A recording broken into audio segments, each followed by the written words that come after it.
என்னதான் சிபிஐ வந்து ஒரு சென்ட்ரல் கவர்மெண்ட்டோட ஏஜென்சினாலும் உள்ளே வரும்போது லோக்கல் ஸ்டேட் கவர்மெண்ட்டோட சப்போர்ட் எடுத்து தான் பண்ண முடியும். இதே மம்தா பானர்ஜி அவர்கள் ஒரு 2 வருஷத்துக்கு முன்னால் நினைக்கிறேன் ஒரு பில்லே பாஸ் பண்ணாங்க, சிபிஐலாம் உள்ளே வரக்கூடாது. அவர் வந்து இதுக்கு முன்னால் வந்து அவருக்கு எதிராக ஸ்டூடெண்ட் போராட்டம் நடத்தினாங்க. அந்த போராட்டத்தினால அவங்க வந்து திருப்பி போட்டாங்க, திருப்பி மாற்றினாங்க. இப்போ அங்கேருந்து சஸ்பெண்ட் பண்ணிவிட்டு சஸ்பெண்ட் கூட பண்ணல, ட்ரான்ஸ்ஃபர் பண்ணியிருக்காங்க. What you want? உங்களுக்கு அந்த ரேப் அண்ட் மர்டருக்கான ஜஸ்டிஸ் வேணுமா, இல்லை அந்த பிரின்சிபல் வந்து எங்கே இருக்கிறாருன்ற கதை வேணுமா? அவனுக்கு பயம் வரணும். இதுக்கப்புறம் இந்த மாதிரி பெண்களுக்கு எதிராக ஏதாவது பண்ணால் உடனடியாக நம்ம இப்படி நம்மளுக்கு பாதிப்பு ஏற்படும், நம்ம குடும்பத்துக்கு இப்படி பாதிப்பு ஏற்படும், நம்மளோட வாழ்க்கையில் இப்படி போகும் அப்படின்ற பயம் அவனுக்கு வரணும். அதுக்கு என்ன பண்ணணுமோ அதை மட்டும் டிமாண்ட் பண்ணணும். வயநாட்டில் நடந்துச்சா ரஜினிகாந்த் எவ்வளோ கொடுத்தாரு, அமிதாப் பச்சன் எவ்வளோ கொடுத்தாரு? நீங்கள் அதை நீங்கள் என்ன பண்ணீங்களோ அதை மட்டும் பாருங்கள். அவங்க கொடுக்குறாங்க போகிறாங்க, அவங்க பர்சனல். அவங்க பணம் சம்பாதிக்கிறது, அவங்க வேலை செஞ்சு அவங்க உழைத்து அதுக்கான சம்பளம் எவ்வளோ வேணாலும் வாங்கி போகிறாங்க. சர்வேலன்ஸ் மட்டுமே வந்து எல்லா இடத்துலையும் சிசிடிவி கேமரா மட்டும் போட்டுட்டா மட்டும் செக்யூரிட்டி முடிஞ்சிடாது. தனி ஒரு பெண்ணினுடைய செக்யூரிட்டி நீங்கள் எப்படி அதை கண்ட்ரோலில் வச்சுக்க முடியும்? அவங்களுக்கு எப்படி செக்யூரிட்டி இருக்கணும்?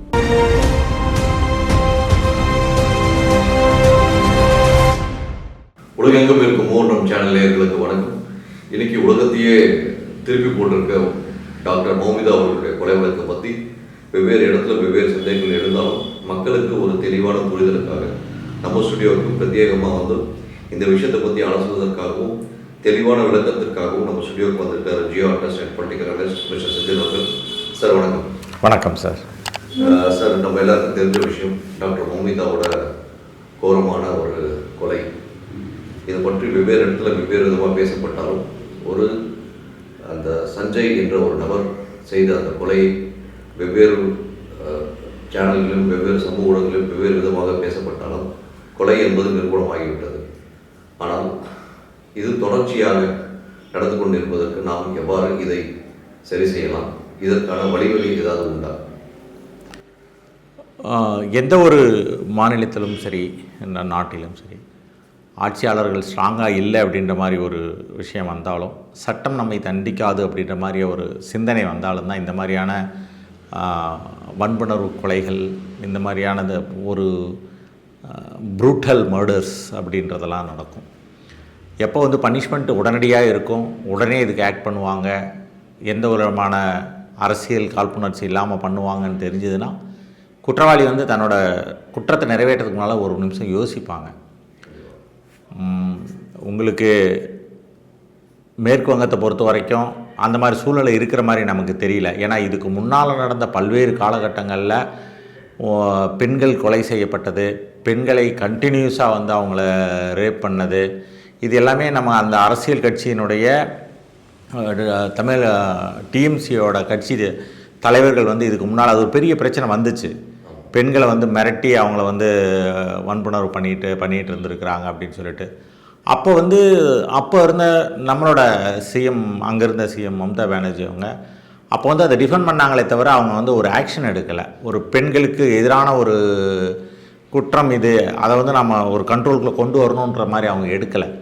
அதுதான் பேசிக் ரீசன் இந்த மாதிரியான விஷயங்கள் வந்து தொடர்ந்து நடைபெற்று வர்றதுக்கு. இது என்ன ஆச்சு அப்படின்னு சொன்னால், ஒரு மத்தியில் ஆளுகின்ற பாரதிய ஜனதா கட்சிக்கு எதிராக உள்ள கட்சிகள் எல்லாமே அவங்கள கண்மூடித்தனமாக சப்போர்ட் பண்ணுறதாலையும், தமிழகத்தை சேர்ந்த நம்ம ஸ்டேட்டை பொறுத்த வரைக்கும் பார்த்திங்கன்னா ஊடகங்கள் கூட அது பெருசாக கண்டுக்கலை. காரணம் என்னென்னா, அது வந்து இப்போ அதுவே பிஜேபி ஆளுகின்ற மாநிலத்தில் ஏதாவது ஒரு சின்ன விஷயம் நடந்திருந்தால் அது ஒரு பெரிய பேசு பொருளாக மாறி இருக்கும், வெடிச்சிருக்கும். இங்கே அது வந்து இவங்க அதை பெருசாக எடுத்துக்கலை. ஆட்சியாளர்கள் ஸ்ட்ராங்காக இல்லை அப்படின்னு சொன்னால் இது நடக்கும். நீங்கள் தமிழகத்தில் வந்து தினமலர் பத்திரிகையில் ஒரு காலம் போடுவாங்க, இந்த வார கொலைகள் அப்படின்னு சொல்லிட்டு ஒரு 10 கொலைகள் போடுவாங்க. இதெல்லாம் எதனால் நடக்குது அப்படின்னு சொன்னால் ஆட்சியாளர்கள் அவங்க அவ்வளோ ஸ்ட்ராங்காக இல்லைன்னு அர்த்தம். ஸ்ட்ராங்காக இல்லைன்னு, திறம்பட செயல்படுறது வந்து ஒரு வளர்ச்சிக்கான திட்டங்கள் இருக்கணும் உங்களுக்கு. இது திறம்பட செயல்படுறது, இது வந்து தன்னோட இயலாமையில் செயல்படக்கூடிய அரசு தான் அது. போலீஸ் டிபார்ட்மெண்ட் சீஃப் மினிஸ்டர் கிட்ட தான் இருக்குது. ஆனால் சீஃப் மினிஸ்டர் வந்து போலீஸை கண்ட்ரோல் வைக்கல. போலீஸ் கண்ட்ரோல் இல்லாதனால அந்த பர்டிகுலர் ஏரியா கண்ட்ரோல் இல்லை. உங்களுக்கு இந்த கொலைக்கான இந்த கற்பழிப்பு கொலைக்கான நிகழ்வுகளை நீங்கள் அதை மொத்தமாக எடுத்து பார்த்தீங்க அப்படின்னு சொன்னால் கம்ப்ளீட்டாக அந்த குற்றவாளியே வந்து ஒரு போலீஸில் டிபார்ட்மெண்ட்டில் இருக்கக்கூடிய கான்ட்ராக்ட் போலீஸ் தான் அவர். அது மட்டும் இல்லாமல் அதே கேம்பஸில் கிட்டத்தட்ட 4 வருஷமாக ஒர்க் பண்ணுறாரு. அவருக்கு இதுக்கு முன்னால் 4 மனைவிகள் வந்து அவருக்கு கல்யாணம் ஆகிருக்கு. அதில் 3 மனைவிகள் வந்து இவரோட டார்ச்சர் தாங்க முடியாமல் டைவர்ஸ் வாங்கிட்டு போகிறாங்க. அதுதான் சார், சில ஊடகங்கள் பார்த்தா செக்ஷுவல் டார்ச்சரால தான் விட்டு போனதாக வந்து மேபி வட இந்தியாவில் இருக்கிற ஊடகங்கள் பேசப்படுகிறது. கண்டிப்பாக இருக்கலாம். ஒரு சிறிய கரெக்ஷன், வட இந்தியா அப்படின்ற வார்த்தையை வந்து தயவு செஞ்சு அவாய்ட் பண்ணுங்க. இது என்ன வட இந்தியா தென்னிந்தியா? வட இந்தியா ஊடகம், ஏன்னா தென்னிந்தியாவில் ஊடகங்கள் வாய் திறக்க மாட்டாங்க. நீங்கள் அப்படி இப்போ தென்னிந்தியான்னு மொத்தமாக சொல்ல வேண்டாம். தமிழக ஊடகங்கள் வாய் திறக்கலன்னு வேணால் சொல்லுங்க. நீங்கள் மற்ற ஊடகங்களில் வருகிறதுனாலே போதும். ஏன் இங்கேயுமே தமிழகத்துலேயுமே உங்களுக்கு சில யூடியூபர்ஸ்லாம் வந்து பார்த்திங்க அப்படின்னா ஸ்ட்ராங்காக கண்டம் பண்ணுறாங்க, ஸ்ட்ராங்காக பேசுகிறாங்க. So we cannot say that. அதனால் அவர் வந்து அங்கே தான் இருந்திருக்காரு. Police department well connected police டிபார்ட்மெண்ட்டில் இருந்திருக்கிறாரு. அவங்க சீஃப் மினிஸ்டர் வந்து ஒரு நாளைக்கு ஒன்று பேசுகிறாங்க. அவங்களே போராட்டம், நேற்று போராட்டம் நடக்குது. அந்த போராட்டத்தில் வந்து வி வாண்ட் ஜஸ்டிஸ்ன்னு போடுறாங்க. யாருக்கு எதிராக ஜஸ்டிஸ் வேணும்? போலீஸ் வந்து உங்கள் கையில் தான் இருக்குது, நீங்கள் அதை எடுத்துருக்கணும். சிபிஐ கொடுத்துருக்கிறீங்க, எங்கேருந்து ஜஸ்டிஸ் உங்களுக்கு தேவைப்படுது அப்படின்றத அவங்க எக்ஸ்பிளைன் பண்ணலை. அதுதான் சார் நம்ம வீடு கேட்கணும்னு சொல்லி. ஏன்னா மருத்துவர்கள் போராடக்கூடிய அந்த போராட்ட காலத்தில் அந்த முதல்வரே வந்து ரோட்ல இறங்கி அந்த அவங்களோட ரேலியில பங்கேற்று வி வாண்ட் ஜஸ்டிஸ் சொல்லி பேசுறது இது ஒரு நாடகமா இருக்க மாதிரி இருக்குன்னு சொல்லி. அப்சல்யூட்லி. இது வந்து நீங்க என்ன சொல்லணும் அப்படின்னு சொல்லி சொன்னா, இது நாடகம் கூட சொல்ல முடியாது. ஒரு விதமான நம்ம என்ன வேணா போய் பேசலாம், யாரும் நம்மளை கேள்வி கேட்க மாட்டாங்க, எல்லாம் நம்ம சொல்றதெல்லாம் நம்பிடுவாங்கன்ற ஒரு நம்பிக்கை அவங்களுக்கு, அந்த ஒரு நம்பிக்கை. ஏன்னா எனக்கு வெஸ்ட் பெங்காலில் பார்த்தீங்க அப்படின்னு சொல்லி சொன்னால் உங்களுக்கு கண்டினியூஸாக மர்டர்ஸு, இவங்களோட கவர்மெண்ட் வந்த பின்னால் கண்டினியூஸாக மர்டர்ஸு, இன்ஃபில்ட்ரேஷன்ஸு, அதே போல் வந்து உங்களுக்கு இந்த மாதிரியான பெண்களுக்கு எதிரான கொடுமைகள், மத ரீதியான சண்டைகள், அதனால் ஏற்படக்கூடிய கொலைகள், இது எல்லாமே. அது மட்டும் இல்லாமல் எலெக்ஷன் வரும்போதெல்லாம் அவங்க ஒன்று காலை ஒடிச்சுக்குவாங்க, இல்லாட்டி கை ஒடிச்சுக்குவாங்க. இதிலிருந்து நீங்க சொல்ற வார்த்தைக்கான ஒரு கண்டினியூட்டி இருக்கிற மாதிரி தான் இருக்குது. இது தேர்தலில் நம்ம பார்க்குறோம் 2011 இது வரைக்கும் ஒவ்வொரு தேர்தலும் வகை வகையான ஒரு நாடகங்கள் அரங்கேற்று கொண்டு இருப்பார்கள். அவங்க அந்த மாதிரியான ஒரு முதலமைச்சர், அவங்கள வந்து அவங்க அந்த மாநிலத்தினுடைய மக்கள் தேர்ந்தெடுக்கிறது வந்து எப்படின்றது அது அவங்களுக்கு தான் தெரியும். நம்ம அந்த விஷயத்துக்குள்ளே போக முடியாது. மொத்தத்தில் வந்து ஒரு கவர்மெண்ட்டோட இன்னெபிலிட்டி, அந்த இன்னெபிலிட்டிக்காக இந்த விஷயங்கள் நடக்குது. சரி சார், இன்னொரு சில விஷயங்கள் வந்து தகவல் தான் சொல்கிறோம் தெளிவாக. அங்கே இருக்க எவிடன்ஸ்லாம் வந்து லோக்கல் கவர்மெண்ட் வந்து டெஸ்ட்ராய் பண்ணுறதா தகவல் வந்துட்டு இருக்கு. ஏன்னா ஒரு கேஸ் சிபிஐக்கு ஹேண்ட் ஓவர் ஆயிடுச்சுன்னா சிபிஐ கண்ட்ரோலில் இருக்கிற சூழ்நிலையில் அது எப்படி சார் லோக்கல் கவர்மெண்ட் உள்ளே போகிறது இது பண்ண முடியும்? லோக்கல் கவர்மெண்ட் சார்ந்த ஆட்கள் அப்படின்னு சொல்லுவாங்க. சார், என்னதான் சிபிஐ வந்து ஒரு சென்ட்ரல் கவர்மெண்ட்டோட ஏஜென்சினாலும் உள்ளே வரும்போது லோக்கல் ஸ்டேட் கவர்மெண்ட்டோட சப்போர்ட் எடுத்து தான் பண்ண முடியும். இதே மம்தா பானர்ஜி அவர்கள் ஒரு 2 வருஷத்துக்கு முன்னால் நினைக்கிறேன் ஒரு பில்லே பாஸ் பண்ணாங்க, சிபிஐலாம் உள்ளே வரக்கூடாது. ஸோ அவங்க வந்து அவங்களோட அட்டிடியூடே அந்த மாதிரி தான், ஒரு ரெபல் அட்டிடியூட் தான். அவங்களோட பொலிட்டிக்கல் எமர்ஜென்சியே பார்த்தீங்க அப்படின்னு சொல்லி சொன்னால் காங்கிரஸ்லேருந்து வெளியில் வராங்க. வெளியில் சோனியா காந்தி எதிர்த்து தான் வெளியில் வராங்க கட்சியை விட்டு. வந்துட்டு டாட்டாவோட அந்த நேனோ கார் தயாரிப்பு நிறுவனம் வந்து கொல்கட்டாவுக்கு வருது. அதை எதிர்த்து பயங்கரமான போராட்டம் நடத்துகிறாங்க. அதில் தான் அவங்க எமர்ஜ் ஆகுறாங்க. போராட்ட குணம் அவங்களுக்கு உண்டு. அந்த எமர்ஜ் ஆன பின்னால் டாட்டா வந்து அங்கேருந்து குஜராத்துக்கு ஷிஃப்ட் ஆகிடுறாங்க. அப்போ இன்றைக்கி பிரதமராக இருக்கக்கூடியவங்க அங்கே முதலமைச்சராக இருக்கிறாங்க. அதனால் அழகாக அங்கே போயிடுச்சு. அது டெவலப்மெண்டல் ஆக்டிவிட்டீஸில் ஒன்றும் கிடையாது. அவங்க எப்போவுமே எமோஷனோட ப்ளே பண்ணக்கூடியவங்க தான். அந்த ஒரு ரெபல் அட்டிடியூடு, அந்த ஒரு இந்த போசிங் எப்படி சொல்கிறது, மக்களுக்காக நான் வாழ்கிறன்ற ஒரு அட்டிடியூடு காமிக்கிறது மட்டும்தான் அவங்களே தவிர அதற்கான செயல்பாடுகள் இல்லை. எப்போவுமே எதிர்கட்சியாக இருக்கிறது ஈஸி, நீங்கள் ஆளுங்கட்சியாக வந்து அதை இப்போ நிலைப்படுத்துறதா கஷ்டம். நீங்கள் தமிழ்நாட்டில் பார்த்தீங்க அப்படின்னு சொல்லி சொன்னால் இன்றைக்கி இருக்க சீஃப் மினிஸ்டர் ஒரு 5 வருஷத்துக்கு முன்னால் அவர் வந்து எதிர்கட்சி தலைவராக இருக்கும்போது ஒரு ஹோர்டிங் வச்சு நின்றுட்டு இருந்தார். டாஸ்மாக் மூடுவோம் இதெல்லாம் பண்ணிட்டு இருந்தார். இன்னைக்கு கள்ளச்சாராயத்தில் வந்து 65 பேர் செத்து போயிருக்கிறாங்க. அதை பற்றி யாரும் பேசுறதில்ல. ஸோ இந்த மாதிரியான முதலமைச்சர்கள்லாம் வந்து ஒரு எதிர்கட்சியாக இருக்கிற வரைக்கும் அவங்களோட தாம்பீகமாக அவங்களோட போராட்டங்கள் தொடரும். ஆளுங்கட்சியாக வந்த பின்னாலே அவங்க அந்த போராட்ட குணத்திலே இருப்பாங்க. அது ஏன்னு தெரியாது. இங்கே வந்து தமிழகத்தை பொறுத்த வரைக்கும் இவர் அந்த போராட்ட குணத்தோட இல்லாமல் இருக்கிறதுக்கு காரணம் என்னென்னா, இவர் ஆகுனா சென்ட்ரல் கவர்மெண்ட்டை மேலே ஒரு பழி சுமத்தி அவங்களோட போராட்டம் நடத்திட்டு இருப்பார். ஸோ இதுதான், இந்த மாதிரி தான் முதலமைச்சர்களோட ஆட்டிடியூட் இருக்குது. சார், இன்னொரு விஷயம் பார்த்தீங்கன்னா, அந்த பர்டிகுலர் ஆர்கே ஹாஸ்பிட்டலில் வந்து பிரின்சிபல் மேலே வந்து சில அலிகேஷன் வந்து முதல் 2021 பதவிக்கு வரார் பிரின்சிபல். அப்பவும் சரி மாணவர்கள் போராடுறாங்க. அதுக்கப்புறமா ஒரு 2 முறை போராடுறாங்க அவர்களுக்கு வேணாம்னு சொல்லிட்டு. அந்த 2 முறை போராட்டம் பண்ணும்போது என்ன பண்ணுறாங்க, அவரை தூக்கி வேறு டெம்பரரியாக வேறு இடத்துல மாற்றுறாங்க. திருப்பி 1 வீக்கில் வந்து அவர் பொலிட்டிக்கல் இன்ஃப்ளூயன்ஸை திருப்பி உள்ள வர்றாரு. ஸோ பிரின்சிபல் மேலே ஒரு அன்னெசரி அலிகேஷன் டே 1 இருக்குது. ஸோ அதுக்கும் கூட சிலர் முடிச்சு போட்டு பேசப்பட்டதா. ஏன்னா இவர் பேர் சஞ்சய், பிரின்சிபல் பேர் சந்தீப் கோஷ். சந்தீப் கோஷ் இன்வால்வ் ஆனாலும் யாரும் டைரக்ட் பிளேம் பண்ணல. But there is an discrepancy between students and principal. Sir, எல்லா நேரங்கள்லையும் ஸ்டூடெண்ட் சொல்கிறதையோ போராட்டக்காரர்கள் யாருனாலும் சொல்கிறத எல்லாத்தையுமே அக்செப்ட் பண்ணிக்க முடியாது. நீங்கள் ஜல்லிக்கட்டு போராட்டம் தமிழ்நாட்டில் நடந்ததை பார்த்தீங்கனாலே நல்லா தெரியும். அப்போ ஓ பன்னீர்செல்வம் முதலமைச்சராக இருக்கிறாரு. அவர் வந்து ஃபைட் பண்ணி அந்த ஒரு சென்ட்ரல் கவர்மெண்ட் நிறைய விஷயங்களை சேஞ்ச் பண்ணி லாவெல்லாம் சேஞ்ச் பண்ணி அதுக்கு பர்மிஷன் கொடுத்துட்டாங்க. உடனே இவங்க என்ன பண்ணுறாங்க, அடுத்து வந்து பீட்டாவை பேன் பண்ணி இதை பேன் பண்ணி அதை பேன் பண்ணி இர்ரெலவெண்ட்டான ஒரு போராட்டத்தை இவங்க ஆரம்பிக்கிறாங்க. அதோட இம்பேக்ட் தான் உங்களுக்கு பார்த்தீங்க அப்படின்னு சொன்னால் லத்தி சார்ஜ் வரைக்கும் போனது. ஒரு இஷ்யூ இருக்குன்னா அந்த இஷ்யூக்கு என்ன வேணுமோ அதை பற்றி மட்டும் பேசினா பரவாயில்ல. அவர் வந்து இதுக்கு முன்னால் வந்து அவருக்கு எதிராக ஸ்டூடெண்ட் போராட்டம் நடத்தினாங்க. அந்த போராட்டத்தினால அவங்க வந்து திருப்பி போட்டாங்க, திருப்பி மாற்றினாங்க. இப்போ அங்கேருந்து சஸ்பெண்ட் பண்ணிவிட்டு சஸ்பெண்ட் கூட பண்ணல, ட்ரான்ஸ்ஃபர் பண்ணியிருக்காங்க. What you want? உங்களுக்கு அந்த ரேப் அண்ட் மர்டருக்கான ஜஸ்டிஸ் வேணுமா, இல்லை அந்த பிரின்சிபல் வந்து எங்கே இருக்கிறாருன்ற கதை வேணுமா? அதை பற்றின அவசியமே கிடையாது. ஏன்னா ஒரு நிர்வாகம் எப்படி இருக்கணும் நிர்வாகத்தில் தான் டிசைட் பண்ணணும். அதை நீங்கள் டிசைட் பண்ணக்கூடாது. ஸ்டூடெண்ட் வந்து அங்கே படிச்சிக்கக்கூடியவங்க, படிக்கிறவங்க வந்து எந்த பிரின்சிபால் வேணும் எந்த பிரின்சிபால் வேணும் நீ எப்படி முடிவு பண்ணுவ அந்த விஷயத்தை? இதே நீங்கள் பொலிட்டிக்கல் இப்போ நான் சொல்கிறேன், ஒரு செட் ஆஃப் த பீப்புள் அதாவது இந்த முதலமைச்சர் எனக்கு வேளான்னு சொல்லி போராட்டம் பண்ணால் முதலமைச்சர் போயிடுவார் வெளியில், பண்ண முடியாது, முடியாதுல்ல. அதே வந்து திருப்பி வந்து ஒரு குற்றம் நடக்கும்போது ஒரு ஸ்டூடெண்ட் மேலே வந்து இந்த ஸ்டூடெண்ட் தப்பான ஸ்டூடெண்ட் தான், இவன் முதல்ல இருந்தே அவனோட ட்ராக் சரியில்லை, இவன் ஒருவேளை இவன் தான் இந்த இந்த பிரச்சனை காரணமே இவன் தானா அப்படின்னு சொல்லி நீங்கள் ஒருத்தரை பின் பண்ணாங்கன்னா ஒத்துக்க முடியுமா? ஸோ இதுக்கும் அதுக்கும் எந்த சம்பந்தமும் கிடையாது. இவங்களோட போராட்டம் தவறான முறையில் திரும்புதுன்னு அர்த்தம். Think about what was happen. அந்த ரேப் அண்ட் மர்டர், அதுக்கு அவனுக்கு பனிஷ்மெண்ட் இருக்கணும்.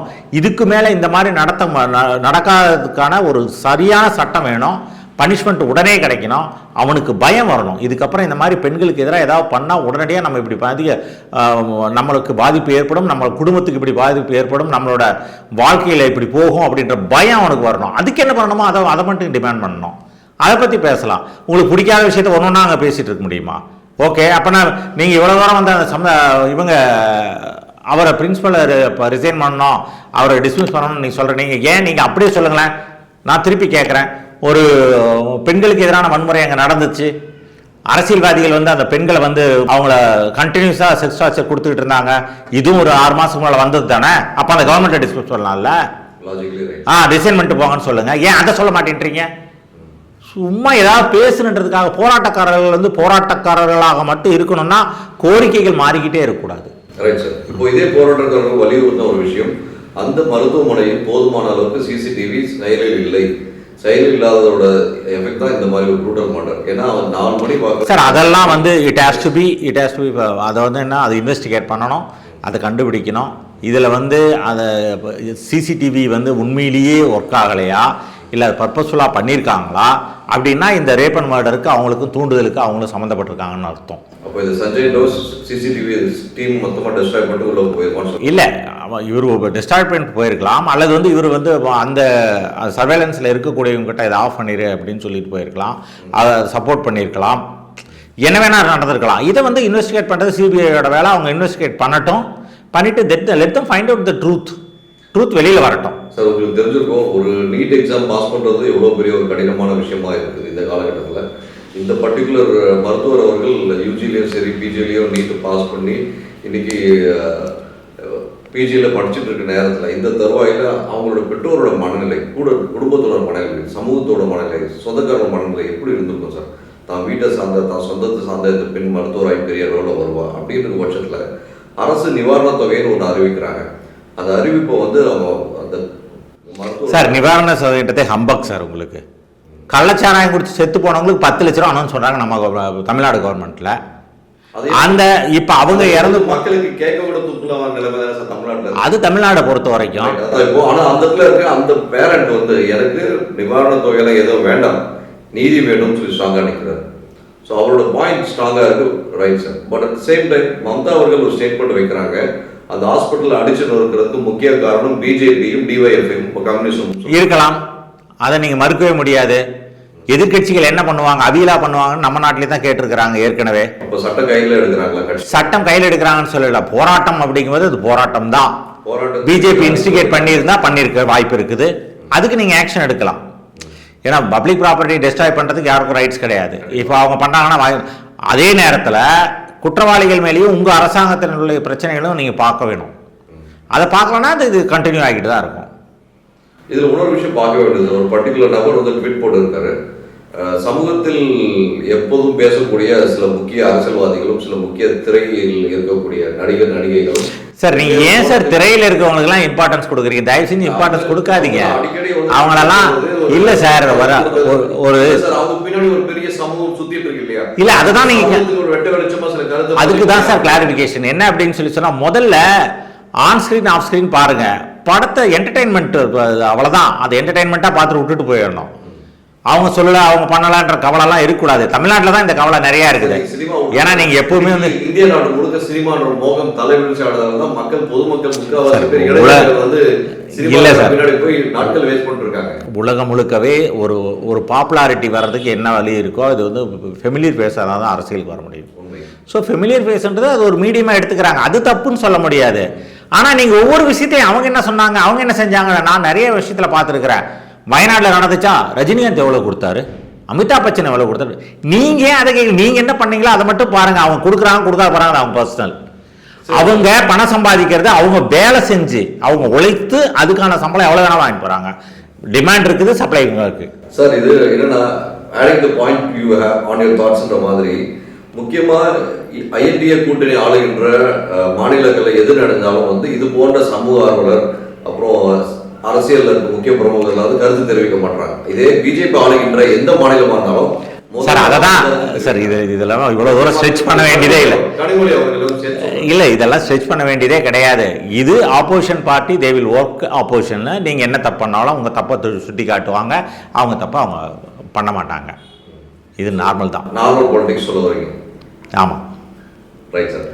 Last but not the least, but இந்த சுச்சுவேஷன் வந்து ப்ரிவேல் ஆகுறதுக்கு சென்ட்ரல் கவர்மெண்ட் சைட்லேருந்து ஒரு ஸ்ட்ராங்கான ஒரு ஆக்ட் எப்போ பாஸ். ஏன்னா மோடி அவர்கள் வந்து சுதந்திர தப்போ ஒரு ஸ்டேட்மெண்ட் சொல்லியிருக்காரு, இந்திய நாட்டில் பெண்களுக்கு எதிரான எந்த விஷயம் நடந்தாலும் இனிமேல் இரும்பு கரம் போட்டு அடக்கப்படும் சொல்கிறாரு. ஆனால் அதோட இம்ப்ளிமெண்டேஷன் ஃபேக்டர் எப்படி இருக்கும் சார்? சார் ஆக்சுவலி என்ன அப்படின்னு சொன்னால் இதில் இம்ப்ளிமெண்டேஷன் ஃபேக்டர் அப்படின்னு சொல்லிட்டு இப்போது இதுக்கு முன்னால் நடந்த நிர்பயா கேஸ் ஆகட்டும், அந்த நிர்பயா கேஸப்போ நிர்பயாவுக்கு அதுக்கான பெண்களுக்கான செக்யூரிட்டிக்காக கவர்மெண்ட் வந்து எக்கச்சக்கமாக ஃபண்ட் பண்ணுறாங்க. ஃபண்டு வந்து ரிலீஸ் பண்ணி கொடுக்குறாங்க. ஈவன் நீங்கள் தமிழ்நாட்டிலே வந்து ஒரு 2 வருஷத்துக்கு முன்னால் பார்த்தீங்கன்னா ஒரு 900 கோடி ரூபாய் ரிட்டர்ன் போனதாகவும், நிர்பயா ஃபண்டு யூஸ் பண்ணாமல் ரிட்டர்ன் போனதா, அதுக்கப்புறம் அந்த மாதிரியான அலிகேஷன்ஸ் எல்லாம் வந்துச்சு. ஆக்சுவலி என்னென்னா, ஒரு சென்ட்ரல் கவர்மெண்ட் ஒரு விஷயத்தை யோசித்து ஒரு லா பாஸ் பண்ணுதுன்னா இந்தியாவில் உள்ள அனைத்து மாநிலங்களும் அதை இம்ப்ளிமெண்ட் பண்ணணும். இம்ப்ளிமெண்ட் பண்ண வேண்டியது இவங்க தான். சட்டத்தை நடைமுறைப்படுத்துவது மாநில அரசோட உள்ளது, சட்டத்தை இயற்றுவது மத்திய அரசோட உள்ளது.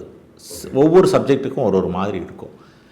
இதில் வந்து இவங்க இம்ப்ளிமெண்ட் பண்ணணும் அப்படின்றது தான் இப்போ முக்கியமே தவிர, ஃபண்ட் இப்போ 900 கோடி இங்கே இருக்குது கொடுத்துருக்காங்க. இவங்க அது எதில் இம்ப்ளிமெண்ட் பண்ணியிருக்கிறாங்க, செக்யூரிட்டியில் பண்ணியிருக்காங்களா அப்படின்றது கேள்விக்குறி தான். சர்வேலன்ஸ் மட்டுமே வந்து எல்லா இடத்துலையும் சிசிடிவி கேமரா மட்டும் போட்டுட்டால் மட்டும் செக்யூரிட்டி முடிஞ்சிடாது. தனி ஒரு பெண்ணினுடைய செக்யூரிட்டி நீங்கள் எப்படி அதை கண்ட்ரோலில் வச்சுக்க முடியும்? அவங்களுக்கு எப்படி செக்யூரிட்டி இருக்கணும்? சோசியல் ரெஸ்பான்சிபிலிட்டின்றது ஒரு பக்கம், இன்னொரு பக்கம் கவர்மெண்ட்டோட ரெஸ்பான்சிபிலிட்டி என்னன்றது வந்து கவர்மெண்ட்டும் அதுக்கான தேவைகளை யோசித்து அதை பண்ண வேண்டியிருக்கு சார். சார் இன்னும் கடைசியாக இன்னொரு கேள்வி சார். ஆர்டிகல் 356 ஒரு விஷயத்தை வந்து பெரும்பாலும் வந்து காங்கிரஸ் கவர்மெண்ட் பீரியடில் நிறைய தடவை இம்ப்ளிமெண்ட் பண்ணியிருக்காங்க. ஸோ ஆனால் பிஜேபி கவர்மெண்ட் நம்ம பார்த்தோம், வாஜ்பாய் அவர்கள் பீரியட்லையும் சரி, இப்போ மோடி அவர்கள் பீரியட்லையும் சரி, அந்த ஒரு செக்ஷனை யூஸ் பண்ண மாட்டாங்க. ஏன்னா இந்த மாதிரி ஒரு விஷயங்களுக்கு கண்டிப்பாக அந்த செக்ஷன் தேவைப்படும் இல்லையா? உங்களோட கருத்து எப்படி? கண்டிப்பாக இந்த மாதிரியான சூழ்நிலைகளில் மத்திய அரசு வந்து அதெல்லாம் யூஸ் பண்ணலாம். ஆர்டிகல் 356 பொறுத்த வரைக்கும் இதுக்கு ஒரு 2010 வரைக்கும் கிட்டத்தட்ட 63 முறை வந்து கவர்மெண்ட்டை மாற்றி கலைச்சிருக்கிறாங்க. அதுக்கு வந்து தமிழ்நாடு பெஸ்ட்டு எக்ஸாம்பிள் நிறையா இருந்திருக்குது. காங்கிரஸ் கவர்மெண்ட்டில் தான் அதிகமாக நடந்திருக்குது. அது 1994 எஸ்ஆர் பொம்மை வெர்சஸ் யூனியன் ஆஃப் இந்தியான்ற கேஸில் ஒரு ஜுடிஷியரி பெஞ்ச் வந்து ஒரு வெடிக்ட் கொடுத்துருக்காங்க. அந்த வெடிக்ட் என்ன சொல்லுது அப்படின்னு சொன்னால், அதுக்கப்புறம் தான் வந்து உங்கள் நினச்சபடி யூஸ் பண்ணுறதெல்லாம் இந்த காலையில் எந்திரிச்ச உடனே ஃபோன் பண்ணி எனக்கு தமிழ்நாடு கவர்மெண்ட் பிடிக்கல கலைச்சிரு அப்படின்னு சொல்கிறதெல்லாம் நடக்காது. அந்த மாதிரி பண்ணாங்க. என்னென்னா, கவுன்சில் ஆஃப் மினிஸ்டர்ஸு இந்த பார்லிமெண்ட்டில் வச்சு அவங்க வந்து இதை பாஸ் பண்ணணும். முதல்ல வந்து அவங்க வார்னிங் கொடுக்கணும். கவுன்சில் ஆஃப் மினிஸ்டர்ஸ் வந்து ஒரு வார்னிங் கொடுக்கணும், ஏன் உங்கள் கவர்மெண்ட்டை கலைக்கூடாதுன்னு சொல்லிட்டு 1 வீக்கில். ஆமாம், 1 வீக்கில் அவங்க வந்து அதுக்கு பதில் சொல்லணும். பதில் சொன்ன பின்னால் ஓட்டிங்க்கு போகணும். ஸோ இந்த மாதிரி ஒரு பெரிய ஒரு ஃபெடரலிசத்துக்கு ஒரு செக்யூரிட்டி கொடுத்தாங்க, அதில் இஷ்டத்துக்கு பண்ணுறாங்க அப்படின்னு சொல்லிட்டு.